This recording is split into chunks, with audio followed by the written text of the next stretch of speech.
জল টেস্ট করাচ্ছে, লবণ টেস্ট করাচ্ছে, পাহাড়ে উঠাচ্ছে, পর্বতে উঠাচ্ছে, কোনো কিছু ভাগ রাখছে না। আমি ডাক্তার, ইঞ্জিনিয়ার সব হয়ে গেছি আমি, কেন আমাকে সেই টাকা সরকার দিবে না? কেন 4 মাস আমার সরকার ইনসেন্টিভ বন্ধ রাখবে? কেন 1000 বছর, 1.5 বছর, 2 বছর, 1 মাস সব পিএল বন্ধ? এবার পোলিও 75 টাকা থেকে আমরা কর্মবিরতি করলাম, পোলিও বয়কট করলাম, 100 টাকা করা হলো প্রথম দিন, তারপরে 3 দিন 75 টাকা। সেখান থেকে কত নির্লজ্জজনক কাজ। 75 টাকা কোনো ব্লক দিয়েছে প্রথম দিন, আর কোনো ব্লক, আমার ব্লক যেমন দিয়েছে 90 টাকা। মানে ওই 100 টাকা থেকে 10 টাকা কাটতেও আধিকারিকদের হাত কাঁপে না। এই হচ্ছে আমরা সিস্টেমে। আজ আমাদের খিদের জ্বালায় আমরা রাস্তায় আছি, আমাদের সংসার আছে। আমি লোকের বাচ্চাকে ভাত কি করে মাখাতে হয় সেটা শিখিয়ে দিই। আমার বাচ্চাকে আমি সেদ্ধ ভাত করে দিয়ে চলে আসি, তুই যা পারিস বাবা খা, আমাকে যেতে হবে অর্ডার, নইলে ছকোজ। যে উনার যে পতন হবে, সেই পতনের দৃশ্য আজকে দেখা গেছে। আমরা একটা মহিলা মুখ্যমন্ত্রী, যিনি মহিলাকে দেখছেন না, তাহলে আমাদের এর থেকে আর দুঃখের বিষয় কিছু নয়। অনেক কিছু আমাদের সার্টিফিকেটেই আমাদের পেট ভরিয়ে দিয়েছে, আর কিছু দেয়নি। তা আমরা কি চোর? আমরা আশা কর্মীরা কি চোর যে আমরা এত কিছু কৈফিয়ত দেব? বেকার আমরা 1000 টাকা চাই না, আমরা খেটে পয়সা নিতে চাই। কিন্তু আমাদেরকে রাজ্য সরকার আজকে কোথায় এনে দাঁড় করিয়েছে? আমাদের নিজেদের ন্যায্য পাওনার জন্য আমাদের এভাবে লড়তে হচ্ছে। আজকে রাজ্যের সমস্ত পুলিশকে আজকে আমাদের পেছনে লাগিয়ে দিয়েছে। লক্ষ্মী ভান্ডারের জন্য লক্ষ্মী ভান্ডার আমাদের চাই না, আমাদের মাসিক বেতন দেওয়া হোক। এবার যদি আমাদেরকে না দেখেন, আমরাও তার পাতা উল্টে দিব। কিন্তু যে দিদি মুখ্যমন্ত্রী আমাদের দিদি, আমরাও একটা দিদি, তো দিদির এইটুকুনি ভাবার চিন্তা করা দরকার যে আমি একজন দিদি হয়ে এতগুলা দিদি সর্বনাশ কি করে করতে পারি। আমরা কি মানুষ নয়? আজ আমাদের দেয়ালে পিঠ ঠেকেছে বলে আমরা পথে নেমেছি। আমাদের এই ইনসেন্টিভের উপর কি সংসার চলে? আপনি বলুন। আমরা কাজ করতে পারলে তবে ইনসেন্টিভ, নাহলে আমাদের সংসারই চলবে না। মাইনে বলে আমাদের কিছু নেই, তাহলে এটা কি ঠিক? এটা তো ঠিক নয়। আমাদের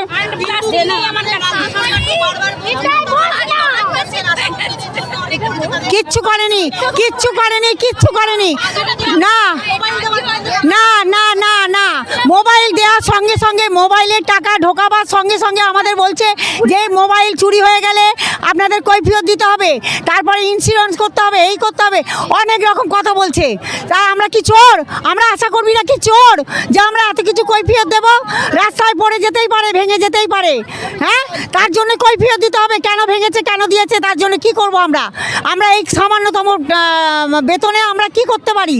লক্ষ্মী ভান্ডারের জন্য লক্ষ্মী ভান্ডার আমাদের চাই না, আমাদের মাসিক বেতন দেওয়া হোক। লক্ষ্মী ভান্ডারটা আমাদের বেতনের আশা কর্মীদের মধ্যে পড়ে না। পয়সা নিতে চাই, বেকার আমরা 1000 টাকা চাই না, আমরা খেটে পয়সা নিতে চাই। আর আমরা কোনো মেলা খেলায় ডিউটি আমরা করব না। আর আমাদের মা বাচ্চা দিয়ে শুধু কাজ, সেটা হয় না। আমাদের প্রতিটা মুহূর্তে এখানে ওখানে কাজ চাপিয়ে দিচ্ছে আমাদের ঘাড়ের উপরে। মেলা খেলায় ডিউটি দিচ্ছে, ওটা আমরা চাইছি না। সকাল থেকে রাত্রি পর্যন্ত বসে থাকতে হচ্ছে, কোনো ডিউটিতে বসে থাকতে হচ্ছে। একটা প্রেগনেন্ট মায়ের যদি প্রসব ব্যথা ওঠে, তাকে আমাদের রাত্রি 3টের সময় নিয়ে যেতে হবে। কিভাবে যাব? কোনো প্রোটেকশন নেই, কোনো সিকিউরিটি নেই। স্বাস্থ্য ভবন থেকে আমাদের সেই রকম কোনো ব্যবস্থাই করে দেয়নি। আমার নয় বয়স হয়েছে, কিন্তু আমার এই সব বোনেরা, এরা তো সব ইয়াং, এরা রাত্রি 3টের সময় কি করে যাবে? একটা প্রেগনেন্ট মাকে নিয়ে যেতেই হবে। এমন পরিস্থিতি, এমন কথা আমাদের সামনে বলে যে আমাদেরকে এমনভাবে, মানে আমাদের ওপরে যারা, তারা আমাদের এমন করে অপমান করে, পেশেন্ট পার্টিদের সামনে অপমান করে কথা বলে যে আমাদের পেশেন্ট পার্টিরা পর্যন্ত তাদের বাড়িতে গেলে আমাদের দুচ্ছাই করে, বলে এদের তোমাদেরই নিয়ে যেতে হবে, তোমাদের এটা কাজ। আমরা সকাল থেকে এসেছি, আমরা কালকে রাত্রে রওনা দিয়েছি বাড়ি থেকে, আজকে সকালে নামলাম। আমরা মালদা ডিস্ট্রিক্ট থেকে এসেছি, আর দিদি এসছেন নদিয়া থেকে এসছেন। তো হঠাৎ করে ওই পুলিশ মেরেছিল, মহিলা পুলিশগুলো মেরেছে দিদিকে। ব্যারিকেড গালে লেগেছে, বুকে লেগেছে দিদির। হ্যাঁ, দিদি অসুস্থ হয়ে পড়েছিল, অজ্ঞান হয়ে গেছিলো ওইখানে সামনে ব্যারিকেডের কাছে। দিদিকে লাঠিচার্জ করা হচ্ছে, আমরা চেড়ে উঠিয়ে এখানে নিয়ে এসেছি ফাঁকাতে। দিদি অসুস্থ অনেকক্ষণ ছিলেন, এখন একটু সুস্থ হয়েছেন, কিন্তু দিদি পুরোপুরি সুস্থ নয়। আমাদের দাবি ছিল যে আমাদের মাসিক ভাতা 15,000 টাকা করবে। আজকে ভবন এসেছিলাম, সেখানে আমাদের স্বাস্থ্য সচিব বলেছিলেন যে আপনাদের ছোট 7-8টা দাবি, সেগুলো মানা হবে, কিন্তু আমাদের কোনো অর্ডার কপি নেই, ওগুলো মুখে মেনেছে। আমরা বলেছিলাম যে আমাদের মেন দাবি যদি না মানা হয়, তাহলে আমরা লাগাতার কর্মবিরতি করব। এখন আমাদের প্রশ্ন হচ্ছে যে আমাদেরকে 21 তারিখে ডেকেছিলেন, আজকে আমরা সুস্থভাবে সবাই বেরিয়ে পড়েছি দূর দূরান্ত থেকে। আমরা এসে দেখছি আমাদের স্বাস্থ্য ভবনে বড় বড় সেই ব্যারিকেড দিয়ে দিচ্ছে, আমাদের ঢুকতে দিচ্ছে না। আমরা বিভিন্ন জায়গায় আমরা হেনস্থার শিকার হয়েছি। হাওড়া স্টেশনে নেমে হাওড়া স্টেশনে পুলিশ প্রশাসন আমাদের আটকে দিয়েছিল, আসতে দেবে না, পথ অবরোধ করেছিল, আমাদের ঘরে বন্দি করে রাখা হয়েছিল। সেখান থেকে আমরা আর ইউনিফর্ম চেঞ্জ করে আমরা অন্য ইউনিফর্ম পরে আবার ওখান থেকে লুকিয়ে বাধ্য হয়েছি বেরিয়ে। আমরা একটা মহিলা মুখ্যমন্ত্রী যিনি মহিলাকে দেখছেন না, তাহলে আমাদের এর থেকে আর দুঃখের বিষয় কিছু নয়। আমরা তো মহিলা কর্মজীবী, আমাদেরকে তো অন্তত দেখতে পারেন, কারণ আমরা তো চুরি করতে আসিনি, এখানে আমরা চুরি করতে এসেছি। আজকে মহিলা প্রশাসন ছেড়ে দিয়েছে, লাখ লাখ প্রশাসন ছেড়েছে, প্রশাসনকে যেখানে কাজে লাগানো দরকার সেখানে লাগায়নি। আজকে আমরা স্বাস্থ্যকর্মীর কাজ করে আজকে স্বাস্থ্য নিয়ে মানুষ মানে অসুস্থ হয়ে পড়েছে, এগুলো কি মুখ্যমন্ত্রী দেখতে পাচ্ছেন না? এবার যদি আমাদেরকে না দেখেন আমরাও তার পাতা উল্টে দিব। কিন্তু আমাদের 60 লক্ষ আশা করবেন, কারোর পরিবারে কেউ ভোট দিবে না, একটাও ভোট পাবে না, এটা একদম ঘোষণা করে দেওয়া হয়েছে। এমনকি এখন পর্যন্ত আমাদের যদি না দাবি মেনেছে তাহলে আমরা কিন্তু লাগাতার কর্মবিরতি চালিয়ে যাব। এর আগেও স্বাস্থ্য ভবন এসেছি, 2 ফেব্রুয়ারি এসেছি, তার আগে এসেছি, অনেকবার এসেছি। যখনই আমরা আসি আমাদেরকে বলা হয় ফাইল উঠে গেছে, আপনাদের ফিক্সড অনারিয়াম সম্বন্ধে কিছু একটা হবে। আমরা আশা পাই, হয়তো আমাদের কাজ করা 4 মাস ইনসেন্টিভ হাতে থাকে, হয়তো 2 মাস দেয়, দিয়ে আমাদেরকে বুঝিয়ে পাঠিয়ে দেওয়া হয়, বলা হয় যে আপনাদের ফাইল উঠে গেছে, কিছু একটা খবর পাবেন। এই যে মিথ্যা বাহানা, এটা আমরা দেখে দেখে এখন আমরা ক্ষিপ্ত। আমরা গত 7 তারিখ এসেছিলাম, সেম জিনিসটাই আমাদেরকে বলা হয়েছে। আপনারা আমাদের নেত্রী বললো 7 তারিখ 14 তারিখ আসবো, আমরা 7 তারিখ এসেছিলাম, 14 তারিখ আসবো না, তো না আপনারা 21 তারিখ আসুন, 7 তারিখ 14 তারিখ আমি ছুটিতে আছি। আমরা তাহলে জানিয়ে এসেছি, 18 তারিখেও দিদির সাথে কথা হয়েছে, কিন্তু না, উনারা আমাদের সাথে তো বসলেনই না। আমরা চেয়েছিলাম যে আমরাকে যেমন বারবার পাঠিয়ে দেওয়া হচ্ছে, আমরা যেন নিজে কানে জিনিসটা শুনতে পারি, আমাদেরকে যেন খালি হাতে পাঠানো না হয়, এই মানবিক মুখ্যমন্ত্রীর কাছ থেকে যেন আমরা কিছু একটা ভালো পাই। কিন্তু কথা হচ্ছে আমাদেরকে এবার তার থেকে ধিক্কারজনক কাজ করা হয়েছে। প্রত্যেকটা আমাদের আশাদের বাড়িতে যারা একটু মুখ খুলে কথা বলে, নিজের কাজ করা টাকা কি, আমি কাজ করেছি, একটা মাকে পরিষেবা দিয়েছি, বাচ্চাকে পরিষেবা দিয়েছি, তার 4 মাসের ইনসেন্টিভ আমার বন্ধ। আমি 7 তারিখ এলাম, আমাকে 2 মাসের দিল, বাকি আমার সব পড়ে আছে। পিএলআই 60 বছরের ঊর্ধ্বে যাদের আমি ট্রিটমেন্ট করাবো তাদেরকে 1.5 বছরের টাকা আমাকে দিচ্ছে না। ক টাকা পাই আমি? 10 টাকা একটা পেশেন্ট পিছু। আবার ফোনের বিল আমাকে দিচ্ছে, ফোনের বিল 6 মাস বাকি আমার। আমার পোলিও, আজ পোলিও ভারত মুক্ত হচ্ছে, পোলিও মুক্ত ভারত। সেই পোলিওতে আমার এর আগে আমরা পোলিও বয়কট করলাম, আমাদেরকে সরকার পথে নামাইছে, ধর্মঘট করাচ্ছে, আন্দোলন করাচ্ছে। কে করাচ্ছে? সরকার আমাদেরকে বাধ্য করছে। সেই 17 বছর থেকে পোলিও 75 টাকাই আছে, একটু নড়চড় হয়নি, কোনো জিনিসের দাম বাড়েনি, আমাদের দাম বাড়বে না কোনোদিনই। আমরা মানছি কন্ট্রাকচুয়াল, আমাদের অনেক শিক্ষাগত যোগ্যতা নাই, কিন্তু বাজার মূল্য তো বাড়ছে। আমরা তো একটা শ্রমিকের সম্মান চাইছি, আমরা তো অফিসার হতে চাইনি। আর আমরা যেটুকু কাজ করছি সেই কাজের পয়সাটুকু আমাদেরকে দেওয়া। হ্যাঁ, বাধা দিয়েছে, প্রত্যেক স্টেশনে ঘিরে নিয়েছে, যেতে দেওয়া হয়নি। আমরা কোন রকমের ট্রেনে উঠে গেছি, আমরা কিছুতেই নামিনি, প্রত্যেক বগিতে পুলিশে দেবে। কাল রাত থেকে এক আশা দিদির নেত্রীদের বাড়িগুলোতে 2 বার করে পুলিশ গেছে, একবার না 2 বার করে গিয়েছে। সকাল থেকে যে ট্রেনের টাইমগুলো সিভিক গার্ড ভলেন্টিয়ার বসিয়ে রেখেছে বাড়ির সামনে, যেন বেরোতে না পারে। আজ আমরা কি করেছি ক্ষতি? রাস্তায় আস্তে আস্তে মাকে ডেলিভারি হতে ওতে পেট ভরে না ম্যাডাম, আমাদের পেট ভরে না, আমাদের মা বাচ্চা আছে, সংসার আছে। আজ একটা মানুষ গর্ভে যখন বাচ্চা ধরে, সেই থেকে 60 বছরের লোকের যদি আমি সব কিছুই ঠিক রাখবো, তাকে আমি কেয়ার করব, যত্ন করব না, আমার সংসারটা কে দেখবে? আমরা বিধবা আছি কতজন হয়তো বিবাহ বিচ্ছিন্ন আছি, এই সব মেয়েগুলোকে কাজে লাগিয়ে সেই 5250 টাকা, সেই 5250 টাকায় কার সংসার চলবে? তার ডাক্তার আছে, ওষুধ আছে, সেটা তো দূরে থাক, মেলা খেলা, জল পরীক্ষাটা আমরা সায়েন্টিস্ট, আমাদেরকে 2 বছর থেকে জল পরীক্ষা করিয়ে 1 পয়সাও দেওয়া হয় না। ওই ব্লকের লোকেরাই ট্রেনিং দেয়, ওই মিথ্যাই রিপোর্ট করে দিয়ে আমরা ওই ট্রেনিং এই টাকা দেয়, কিন্তু আমাদেরকে 2 বছর থেকে কাজ করিয়ে নিচ্ছে, কিন্তু টাকা কোনোটাই দিচ্ছে না। আমাদেরকে ওই 5250 টাকা আমাকে ট্রেনিংয়ে যেতে হবে, আমাকে স্কুলে ডিউটি করতে হবে, আমাকে মেলায় যেতে হবে, খেলায় যেতে হবে, কিন্তু সেখানে যে আমি যে বসবো, একটা টিফিন মানুষকে দেওয়া হয়, একটা বাড়িতে দরজা ভিখারি আসতে গেলে টাকা দেয়, সেই জায়গাতে আজ সিভিকেরা ভলেন্টিয়ার পুলিশ আমাদেরকে গেছে, সেই পুলিশদেরকে বিরিয়ানির প্যাকেট দেওয়া হয়। আমরা দাঁড়িয়ে দাঁড়িয়ে দেখেছি, এত দূর অভিজ্ঞতা আমাদের আছে। আজ আমরা কি অপরাধ করেছি? আজ সরকারের এই কাজ করতে এসে ওই বীরঙ্গনা উপাধি নিয়ে আমাদের পেট চলবে। সরকার একটু মানবিক হয় না আমাদের সাথে? কেন কাজের চাপ দিনের দিন বাড়াচ্ছে? আমাদের বয়স বাড়াচ্ছে না, আমাদের বয়স বাড়ছে না, আমরা আমরা ঢুকেছিলাম শুধু মা বাচ্চা, আজ আমাকে কি করাচ্ছে, জল টেস্ট করাচ্ছে, লবণ টেস্ট করাচ্ছে, পাহাড়ে উঠাচ্ছে, পর্বতে উঠাচ্ছে, কোনো কিছু ভাগ রাখছে না। আমি ডাক্তার ইঞ্জিনিয়ার সব হয়ে গেছি আমি, কেন আমাকে সেই টাকা সরকার দিবে না? কেন 4 মাস আমার সরকার ইনসেন্টিভ বন্ধ রাখবে? কেন 1000 বছর, 1.5 বছর, 2 বছর, 1 মাস সব পিএল বন্ধ? এবার পোলিও 75 টাকা থেকে আমরা কর্মবিরতি করলাম, পোলিও বয়কট করলাম, 100 টাকা করা হলো প্রথম দিন, তারপরে 3 দিন 75 টাকা। সেখান থেকে কত নির্লজ্জজনক কাজ, 75 টাকা কোনো ব্লক দিয়েছে প্রথম দিন, আর কোনো ব্লক, আমার ব্লক যেমন দিয়েছে 90 টাকা। মানে ওই 100 টাকা থেকে 10 টাকা কাটতেও আধিকারিকদের হাত কাঁপে না। এই হচ্ছে আমরা সিস্টেমে। আজ আমাদের খিদের জ্বালায় আমরা রাস্তায় আছি, আমাদের সংসার আছে। আমি লোকের বাচ্চাকে ভাত কি করে মাখাতে হয় সেটা শিখিয়ে দিই। আমার বাচ্চাকে আমি সেদ্ধ ভাত করে দিয়ে চলে আসি, তুই যা পারিস বাবা খা, আমাকে যেতে হবে অর্ডার, নইলে সকোজ, না গেলে সকোজ। আমাকে 5250 টাকা দেয়, আপনাকে সব কাজ করতে হবে। আপনি 5250 টাকা পাই না, ওই 21 ঘন্টা অন ডিউটি কাজ করাচ্ছে এই সরকার। আমরা আর কিছু চাই না, আমাদের সাথে মানবিক হোক, নইলে আমাদের এই ধর্মঘট লাগাবে না, চলবে। আজ আমার ব্লকের 9-10টা মেয়েকে থানায় ভরে রেখেছে।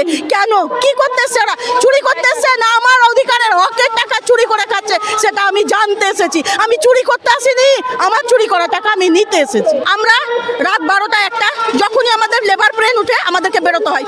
এবার কত পেশেন্ট পার্টি বলে আশা দিদিরা যাচ্ছে না, আমরা যাওয়ার সময় অ্যাম্বুলেন্সে যেতে পারবো, কিন্তু আসার পথে আমাদের আর কোনো রাস্তা নেই। আমরা যে হসপিটালে যাই না কেন, আশারা তো বাড়ি থেকে যায়, তারা তো মহিলা, তাদের টয়লেটের প্রয়োজন পড়তে পারে। কোনো একটা হসপিটালে আসাদের জন্য একটা টয়লেট নেই, আর কোনো একটা জায়গা নেই যে আশারা বসবে। যদি প্রয়োজন পড়ে পেশেন্ট পার্টির টয়লেট ইউজ করতে হয়, কোনো নার্স বা স্টাফের কোনো জায়গায় ঢুকতে দেবে না। আমার ব্লকে অফিসে আগে আমরা টয়লেটটা ইউজ করতাম, এখন যদি কোনো লজিস্টিক বা কোনো কিছু আনতে যায় সেই বাথরুমে তালা মেরে রাখে। আমরা কি মানুষ নয়? আজ আমাদের দেয়ালে পিঠ ঠেকেছে বলে আমরা পথে নেমেছি। আমরা আশা রাখি, আমরা আশাবাদী, এবং স্বাস্থ্য ভবন থেকে আজকে আমাদের ডেকেছিল বলেই আমরা এখানে এসেছি। তো যতক্ষণ আমাদেরকে স্বাস্থ্য ভবন থেকে ডেকে কোনো পজিটিভ উত্তর না দিচ্ছে, ততক্ষণ আমাদের এই কর্মবিরতি বিক্ষোভ অবস্থান চলতে থাকবে। এবং এর জন্য আমরা কালকে ব্লকে ব্লকে ধিক্কার দিবস অবশ্যই পালন করব, কারণ পুলিশ প্রশাসন দিয়ে যেভাবে মেয়েদেরকে অসম্মান করা হচ্ছে, প্রহসন করা হচ্ছে, রাস্তা রাস্তা আটকে দেওয়া হচ্ছে, তো এর বিরুদ্ধে আমরা অবশ্যই কালকে ব্লকে ব্লকে ধিক্কার দিবস পালন করবই। খেলা মেলা মাঠ আলাদা, আর আমরা স্বাস্থ্য নিয়ে কাজ করি, প্রসূতি মা, গর্ভবতী মা, বাচ্চা নিয়ে কাজ করি, যারা সমাজে ধারক বাহক। তো তাদের ভালোর দিকে তাকিয়ে যদি তিনি আমাদের ভালো না রাখে, তাহলে আমরা মা বাচ্চাকে কি করে ভালো রাখবো? আপনাদেরকে আজকে আপনাদের মহিলাদেরকে রাস্তার মধ্যে বসে থাকতে হচ্ছে, আপনাদেরকে লাঠি দিয়ে লাঠিচার্জ করে আপনাদেরকে ছত্রভঙ্গ করার চেষ্টা করা হচ্ছে, তারপরেও এখন আপনাদের মনে হচ্ছে যে তিনি অমানবিক কাজ করছেন না? করছেন তো অবশ্যই, তবু আমরা শেষ পর্যন্ত দেখে ছাড়বো যে তিনি আমাদের জন্য কি করেন, আর আমরা শেষ অবধি লড়াই চালিয়েই যাব। 2026 সালে নির্বাচনের প্রভাব পড়বে? 100 বার পড়বে। পাহাড় থেকে সমুদ্র পর্যন্ত সমস্ত মেয়েরা আজকে রাস্তায় নেমেছে তারা দাবি আদায়ের জন্য। বর্তমান যে বাজার মূল্য আমাদের যা দেওয়া হয়, তাতে আমাদের সংসার সব মানে চলেই না, প্রত্যেকেরই অবস্থা যে সেরকম ভালো সেরকম নয়। তো সেখান থেকে আমরা একটা দাবি নিয়ে আশা নিয়ে এসেছি, তো সেই দাবি পূরণ না হলে অবশ্যই প্রভাব পড়বে, কারণ আমাদের প্রভাবেই কিন্তু আজকে দিদি এই জায়গাটায় এসেছেন। যে দিদি মুখ্যমন্ত্রী আমাদের দিদি, আমরাও একটা দিদি, তো দিদির এইটুকুনি ভাবার চিন্তা করা দরকার যে আমি একজন দিদি হয়ে এতগুলা দিদি সর্বনাশ কী করে করতে পারি। এতগুলো কাজ আমাদের ঘাড়ে চাপিয়ে দিয়ে আমাদের বেতনটা বাড়াবে না। আমাদের কী চাচ্ছি? আমরা তো শুধু আমাদের কাজের দাবিটাই না করেছি, আমরা তো আর কিছু চাই নাই। তো আমাদের দিদি এই দাবিটা মেনে নেক, দিদির কাছে আমাদের এটাই আবেদন, আর কিছু আবেদন না। দিদি যদি আমাদের দাবিটা মেনে নেয় তো আমাদের কোনো আন্দোলনই নেই, কিন্তু আমাদের কাজের টাকাটাই চাচ্ছি। আমাদের যে হিসাবে কাজের চাপ বাড়িয়ে দিচ্ছে সেই টাকাটাই চাচ্ছি। দিদি যদি মনে হয় যে এতগুলা দিদি এখানে কষ্ট করে এসেছে, দিদির মনের মধ্যে একটুখানি যদি জায়গা থাকে দিদির জন্য, তাহলে দিদির কাছে আমার এটা অনুরোধ, অবশ্যই দিদি বেতনটা আপনি বাড়ান। আমাদের টাকা দিয়েই এই খেলা মেলা, দুয়ারে সরকার, লক্ষ্মী ভাণ্ডার, বিদ্যা ভাতা, বিধবা ভাতা, অনেক রকম শিল্প, অমুক তমুক হ্যান ত্যান, আমাদের এই পারিশ্রমিক টাকা দিয়ে উনি অন্য মানে খাতে দিয়ে উনি চাচ্ছেন যে ওনাদের দিয়ে আমি ভোট নেব, আমি জিতে যাব, আমি এই চেয়ার পাবো। কিন্তু আমরা মনে করি আমাদেরকে এত দুঃখ কষ্ট দিয়ে আমাদের উপরে আজকে যে নির্যাতন, সেই নির্যাতনের যে উনার যে পতন হবে, সেই পতনের দৃশ্য আজকে দেখা গেছে। আমাদের অবস্থা আরও অবনতি হবে। আমাদের কেন, আমাদের পশ্চিমবঙ্গের অবস্থা খুবই খারাপ হয়ে যাবে। পশ্চিমবঙ্গে কোনো মানুষের মতো বাঁচতে পারবে না। আমাদের শুধু স্বাস্থ্য স্বাস্থ্য কেন, আমার শিক্ষা দীক্ষা কোনো কিছুই থাকবে না এখানে, সমস্ত কিছুই ধ্বংস হয়ে যাবে। আজকে যে দৃশ্য, এই দৃশ্যে আরও বেশি আমরা বুঝতে পারলাম যে এই মুখ্যমন্ত্রী যদি আবার চেয়ারে বসে, তাহলে আমাদের পশ্চিমবঙ্গের প্রত্যেক কেউ মানুষ হয়ে উঠতে পারবে না। আমরা এতটুকু প্রমাণ আজকে পেলাম। আমরা অনেক দূর থেকে এসেছি, আমরা মারপিট করতে আসি নাই, আমরা ঝগড়া করতে আসি নাই। আমাদের কথা দিয়েছিল যে 21 তারিখে এখানে আসলেও ওনারা কথা বলবেন, সেই জায়গায় ওনারা করলেন। প্রত্যেকটা স্টেশনে আমরা যদি 40 জন আসা থাকে, সেখানে মানে জোর করে ওখানে 10 জন নামিয়ে দিল। সেই 10 জন আসা ওনারা হয়তো বাড়ি ফিরতে পারেনি এখনও। আমরা কোনো রকম চলে আসছি, প্রত্যেকটা স্টেশনে এভাবে আমাদের হয়রান করেছে। পুলিশের কথা অগ্রাহ্য করে এসেছেন, পুলিশ আপনাদেরকে বসতে দিতে চায়নি, আপনারা জোর করে এখানে বসে ধর্ণা হ্যাঁ, দিয়েছেন। হ্যাঁ। আপনারা কিন্তু একরকমভাবে পুলিশের বিরুদ্ধে যাওয়া মানে রাজ্য সরকারের বিরুদ্ধে যাওয়া। অবশ্যই রাজ্য সরকারের অর্ডারই তো পুলিশ আমাদের উপর নির্যাতন করছে। এক একজনের মোবাইল ছিনিয়ে নেওয়ার চেষ্টা করছে, একজনকে লাঠি চার্জ করার চেষ্টা করছে, কিন্তু এখনও পেরে উঠিনি। আমরাও আছি, আমরা আবার লড়বো। আমরা যতদিন আমরা সুরক্ষা পাবো না, যতদিন আমাদের দাবি আমরা পাবো না, ততদিন আমরা লড়াই করব। আমরা লাগাতার কর্মবিরতি আমরা চালিয়ে যাব, যতদিন আমাদের এই দাবি আমাদের মিলবে না। আমরা অল্প পয়সা দিয়ে এতদিন কাজ করে এসেছি। আমাদেরকে প্রত্যেকটা জায়গায়, একটা ছট পূজা হয়, ভোর 5টায় আমাদের নদীর কিনারে যেতে হয়, অন্ধকারে টর্চ মেরে যেতে হয়, সেখানে বিনা মূল্যে আমরা ওখানে ডিউটি করি। তারপর আজকে আমাদের এতটুকু আমাদের আশা ছিল যে দিদি হয়তো আমাদের উপর সহানুভূতি, উনি তো দেখান যে উনি খুব সহানুভূতি। আমরা এতটুকু আশা করছিলাম, যাই হোক হয়তো আমাদের উপরও ওনার সহানুভূতি থাকবে, কিন্তু না। কিন্তু আমাদেরকে রাজ্য সরকার আজকে কোথায় এনে দাঁড় করিয়েছে? আমাদের নিজেদের ন্যায্য পাওনার জন্য আমাদের এভাবে লড়তে হচ্ছে। আমরা কাজ করেছি আজকে 1 বছর আগে, 1 বছর ধরে আমরা PLI এর টাকা পাই না। আমাদের ন্যায্য যে দাবিগুলো রয়েছে, সেই দাবিগুলো নিয়ে তারা আমাদেরকে ডেকেছে আজকে 21 তারিখ, যে 21 তারিখে আপনারা আসুন, আমরা আপনাদের সমস্ত দাবি দাওয়া মেনে নেব। আমরা মুখ্যমন্ত্রীর সঙ্গে কথা বলে আপনাদেরকে জানাবো আমরা আমাদের ফিক্সড বেতনটা বাড়ানোর জন্য। তো সেটা নিয়ে আজকে কথা বলার কথা। আজকে রাজ্যের সমস্ত পুলিশকে আজকে আমাদের পেছনে লাগিয়ে দিয়েছে। আমরা রাজ্য সরকারের দিকে ছিলাম, আর এখন আর নেই আমরা, কারণ দিদি আমাদের কোনো কথাই শুনছে না। আমাদের কোনো দাবি দাওয়া এখনো পর্যন্ত মেনে নেননি উনি। খেলা থেকে, মেলা থেকে, পালস পোলিও থেকে শুরু করে, লেপ্রসি থেকে শুরু করে, টিভির কাজ, সমস্ত কাজ আমাদের দিয়ে করানো হয়। কিন্তু তার জন্য যে পারিশ্রমিক আছে, কেন্দ্রীয় সরকার বলছে কেন্দ্রীয় সরকার ওখান থেকে ছেড়ে দিচ্ছে, রাজ্য সরকার বলছে যে আমাদের এসে পৌঁছাচ্ছে না। তো আমরা বলবো কার কাছে? আপনার কি মত? একদম সহমত, কারণ আজকে দিদিকে আমরাই এনেছি। আমরা সেই সময় কিন্তু ভোটের ডিউটিটা দিয়েছিলাম, আমাদের দিয়ে করিয়েছে। তো এবার যদি সেরকম কিছু হয়, তো তার তো ফল পড়তেই হবে। কেন আপনাদেরকে তো বীরাঙ্গনা সার্টিফিকেট? হ্যাঁ, অনেক কিছু আমাদের সার্টিফিকেটেই আমাদের পেট ভরিয়ে দিয়েছে, আর কিছু দেয়নি। হ্যাঁ, যার জন্যই তো আমাদের আজকে এই আন্দোলন, যে আমাদের ওই সার্টিফিকেটে কাজ হবে না, আমাদের পেট ভরার জন্য আমাদের দাবিটা মানতে হবে দিদিকে। আপনারা চাকরি চাইছেন, ভাতা নয়। না, আমাদের বেতন চাই, আমাদের বেতন চাইছি, সরকারি স্বীকৃতি। তাহলে আমাদের রাজ্যে তো ভাতা দেওয়াটাই একমাত্র দস্তুর, চাকরি দেওয়াটা নয়। কোনো জায়গাতে এখানে চাকরি নেই, সব ছেলেমেয়েরা চাকরি করতে, রাজ্য ছেলেমেয়েরাই যাচ্ছে। সেটা যদি হয় তাহলে সরকারকেও তাহলে পড়ে যেতে হবে। তাহলে বলছে সরকারের জন্য দায়ী। অবশ্যই আমাদের তো আজকে তো উনিই ডেকে নিয়েছিলেন। আমাদের তো নারায়ণ নিগম স্যার নিজেই বলেছিলেন যে 21 তারিখে আসতে। আমরা যখন 7 তারিখে স্বাস্থ্য ভবনে যখন আমরা গেছিলাম, তখন বলেছিলেন যে আপনারা এই 21 তারিখে আসুন। তো সেই জন্যই কিন্তু আমরা 21 তারিখে এসেছি, যে ভাবনা চিন্তা কি। কিন্তু কাল রাত থেকে আমরা খবর পাচ্ছি, প্রথমে আমাদের রায়গঞ্জ দিয়ে শুরু হয়েছে, আমাদের যারা ব্লকে ব্লকে আমাদের মেয়েদের মধ্যে যারা নেতৃত্ব দিচ্ছে, তাদের বাড়ি বাড়ি গিয়ে ঘেরাও করে পুলিশ বসেছিল সেইভাবে। কিন্তু তারপরেও তো আটকাতে পারেনি, আর আশা করি পারবেও না। এবার ওনার মানবতার দিক দেখার দিক আমাদের, আমরা শেষ পর্যন্ত দেখবই। আমাদের 5,700 টাকা মাইনে, 5,200 টাকায় কি হয় আপনারা বলুন তো? এই বাজারে, এই দুর্মূল্যের বাজারে 5,200 টাকায় কি হয়? আমরা একটা শান্তভাবে দাবি করেছিলাম। আজকে আমরা 23শে ডিসেম্বর থেকে একভাবে কর্মবিরতিতে রয়েছি। ওনাদের কাছে 7ই জানুয়ারি যা হয়েছিল, ওনারা বলেছেন যে আজকে ওনাদের সঙ্গে আসতে আমাদের বৈঠক হবে। বৈঠকে একটা মিউচুয়াল একটা আন্ডারস্ট্যান্ডিং হয়ে ওরা একটা সিদ্ধান্ত জানাবে। তার পরিপ্রেক্ষিতে আমাদের সাথে এইরকম অবস্থা। আমরা তো কোনো বিদ্রোহ বা কোনো কিছু করিনি। আমরা আমাদের ন্যায্য দাবি বলেছি। আমরা মা, বাচ্চা, শিশুদের যে পরিষেবা দিচ্ছি, সেই পরিষেবার আমাদের কি কোনো ন্যূনতমটুকু নেই? আমাদের দিন রাত যখন তখন যেভাবে হোক কাজের জন্য আমাদের ডাকছে, আমরা ছুটে যাচ্ছি। আমাদের 5,200 টাকা একটা সংসার চলে, একটা ন্যূনতমটুকু একটা ষান্মাসিক আমাদেরকে দেওয়া হয়। আমাদের 15,000 টাকা দাবি, 15,000 টাকা, আর আমাদের একটা স্থায়ী বেতনের ব্যবস্থা। আমাদের তো ষান্মাসিক দেয়, আমাদের মানে ষান্মাসিক দিয়ে রেখে দিয়েছে। করাচ্ছে, আমাদের ষান্মাসিক দিয়ে দিনের পর দিন কাজ করাচ্ছে, বছরের পর বছর। এই বয়স্ক লোকগুলো এইভাবে কাজ করছে। আমাদের কোনো টাইমিং নেই, কোনো টাইমিং নেই, 24 ঘন্টা ডিউটি, মাস রাত্রেবেলা দুটো একটা যখনই ফোন করছে যেতেই হবে। একটা বাচ্চার ভ্যাকসিন হলো, ভ্যাকসিনটা কেন পাঠা ভুলে গেল, আমাদেরকে জবাবদিহি করতে হবে কেন? তাহলে এইগুলোর পরিশ্রমের মূল্য দিতে হবে না? যথাযথ ট্রেনিং দেওয়া হয়েছে এর জন্য?